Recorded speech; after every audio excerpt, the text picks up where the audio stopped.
More and more states are jumping on the legal marijuana bandwagon. It's still illegal in our area, but New York City recently relaxed the laws on pot possession. But does that mean there is more of the drug on the street? We sent Jen Lammers to get some answers. She's here with what she found out. Hello. Yeah, Ben and Christina. So you might not see people smoking pot there out in the open, but ever since New York loosened its laws on marijuana late last year, more people have been noticing a certain odor in the air.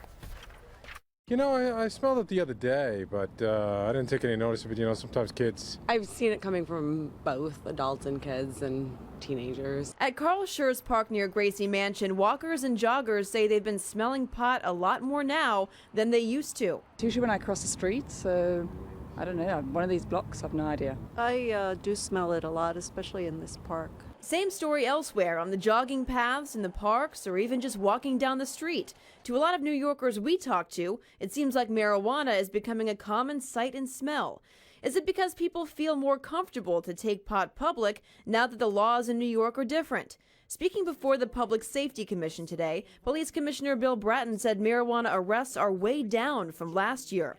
Part of that has to do with the way the law has changed. Possession of less than 25 grams of marijuana will now get you a fine instead of an arrest. That's why the DEA has been gradually shifting its focus to harder drugs. Heroin, opiates are our highest priority. But Bratton says that doesn't mean marijuana is any less dangerous. More so, he admits, on the part of the dealers. Last year at this time, they were a factor in 7 murders.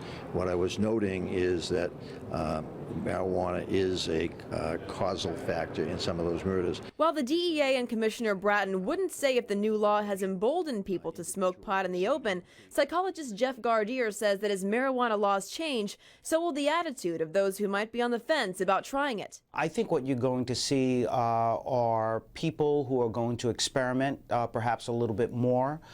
Those who have already been using marijuana, I think you're going to see an increase in those who use it regularly. And Agent Jim Hunt with the DEA says he has noticed a shift in where the pot is being trafficked. Now, most of it is coming from inside the U.S. in the Northwest and Washington, as opposed to Mexico or Jamaica.